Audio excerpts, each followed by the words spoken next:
Hi hello darlings. So మళ్ళీ అయితే మనం డే 6కి అయితే వచ్చేసాం మనం. సో డార్లింగ్స్ చూసారు కదా ఎలా చేయాలనేది. మనం ఒకసారి అయితే మీరు కనుక చేలోకి వస్తే రోజు కనుక నాకు తెలిసిందైతే అబ్జర్వ్ చేయడం బెటర్. చేయాలని ఒకసారి అబ్జర్వ్ చేయడం అంటే 4 మూలు చూసి ఎటు ఎత్తుగా ఉంది ఎటు డౌన్గా ఉంది అని తెలుసుకోవడం వల్ల మనకి ఏంటంటే మన చేలు ఎలా ఉంది, దాని యొక్క ఎదుగుదల ఎలా ఉందనేది చెక్ చేసుకోవచ్చు. సో ఇక్కడ కానీ మీరు చూడండి, నేను ఎగ్జాంపుల్కి చెప్తాకి ఇక్కడ చూస్తే మీరు చైన్ అనేది ఇక్కడ అంతా ఒక హైట్లో ఉంటే అక్కడ జూమ్ చేస్తే చూడండి, ఆ ఏరియా చూడండి కొంచెం హైట్గా ఉంది, నెక్స్ట్లో కొంచెం గ్రీనరీగా ఉంది. నేను మళ్ళీ జూమ్ అవుట్ చేస్తా, ఒకసారి చెక్ చేయండి. బాగా జలుబు చేసేసింది. బోర్ వాటర్ తాగి, మినరల్ వాటర్ తాగి, నార్మల్ వాటర్ తాగి బాబాయ్. ఇంకో చింటూ బాయ్ చూడండి వెళ్ళిపోతున్నాడు. హలో చింటూ బాయ్, ఇటు ఇటు ఇటు చింటూ బాయ్. సబ్స్క్రైబర్స్ హాయ్ చెప్పు. ఓకే సరిగ్గా చెప్పింది చాలా అంటే వెళ్ళిపోతున్నాయి.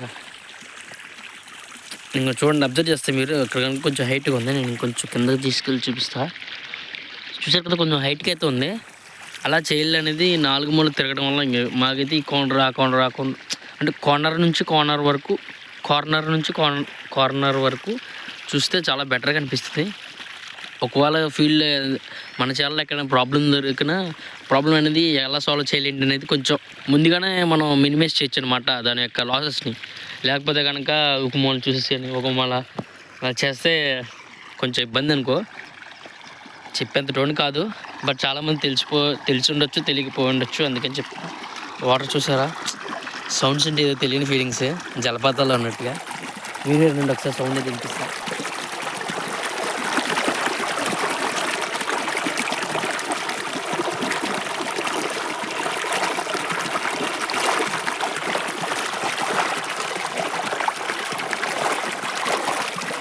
చిన్నప్పుడు ఎవరిచేది గుర్తొస్తున్నాయి. దోల పనులు చేయడాలు, పడుకోవడాలు, ఆడుకోవడాలు. అరే ఎంతలో చింటూపై మిస్ అయిపోయాడే. ఇది మన పక్కన వాళ్ళు చేయాల. కానీ మనం ఎప్పుడు దీనికి దానికి తేడా చూడకూడదు. ఇది మనకంటే ముందు పెట్టారు, ఇది మనం తర్వాత పెట్టాం. నేను వాడే ఫోన్ కూడా చాలా దారుణంగా అయితే ఉండిద్ది. ఒకవేళ క్వాలిటీ రాకపోతుంది అనొద్దు ఏమి. నా వచ్చేటికి కాంబో కూడా 4-5 ముక్కలు అయిపోద్ది. ఒకసారి అయితే పెడతాలే నా ఫోన్ గురించి కూడా. నెక్స్ట్ డార్లింగ్స్ నేను చెప్పే కదా మన రైతు అనేది బాగుపడాలి అని అనుకుంటున్నాను. సో మీ సపోర్ట్ అయితే నీకు కావాలన్నా కదా. మీకు తెలిసిన ఐడియా చెప్పండి, రైతు ఎలా బాగుపడతారో. నేను కూడా కామెంట్లో చెప్పండి.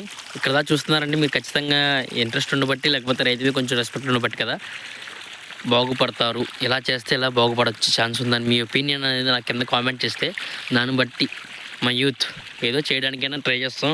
నేను కాకపోయినా నాలాంటి వాళ్ళు ఎంతోమంది ఉంటారు, కొంచెం చాలామంది ఫార్మర్స్ సన్స్ అయితే ఉంటారు కదా కొడుకులు, వాళ్ళని చేయడానికి ట్రై చేస్తారేమో. చూద్దాం ఏం జరిగిద్దో. ఇంకోండి చాలామంది అయితే ఎలా చేస్తారు, ఒకే పొలాల్లో 2-3 పంటల దిగుబడి కోసమని ఇప్పుడు పామేలు వేశారు. అది అలా పెరుగుతూనే ఉంటుంది. లక్షలకి మొక్కజొన్న కూడా అలా వెళ్తూనే ఉంటుంది.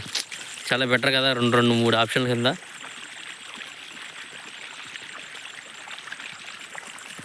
చాలా బాగుంటుంది నన్ను అడిగితే. ఇంకేం గైస్ మరి. సో వీటిని స్టాప్ చేద్దాం అనుకుంటున్నా. ఇక్కడ దూరంగా చూస్తే ముందు కొడుతున్నారు. చేద్దాం, ఎవడి పనులు ఆడు ఉంటాడు అనమాట పొలాల్లోకి వస్తే. చూడండి ఎంత ప్రశాంతంగా ఉందో. అసలు మెడిటేషన్ చేసుకుంటే ఆహాహా. ఒకవేళ కనుక స్లీప్ వేస్తే ఆహా ఏ వేరబ్బా. ఎండ సాగు కొట్టేస్తుంది, ఏం చేస్తాం. ఇంకా చూడండి మంచి అనేది అప్పుడే ఎలా కనపడిపోతుందో. అది మన ఇండియన్ సైకాలజీ. అసలు పక్కన కనపడుతుందని ఎండ అనేది మంచి అనేది ఎలా కనపడుతుంది చూడండి పక్కన ఉన్న మనకి. ఇక్కడికి చాలా క్లారిటీగా కనపడుతుంది ఫోన్లో. ఇక్కడ దూరం కొండలు ఉన్నాయి, అక్కడ చూడండి ఎలా కనపడుతుంది. ఇంకా జూమ్ చేస్తే చూడండి కొండను. ఏం చేస్తాం ఇంకేం గ్యాస్ మరి. సరే అయితే మరి వీడియోస్ చూడండి, నచ్చితే లైక్ చేసి సబ్స్క్రైబ్ చేసుకోండి, కింద కామెంట్ చేయండి మీ యొక్క ఒపీనియన్స్. జై హింద్.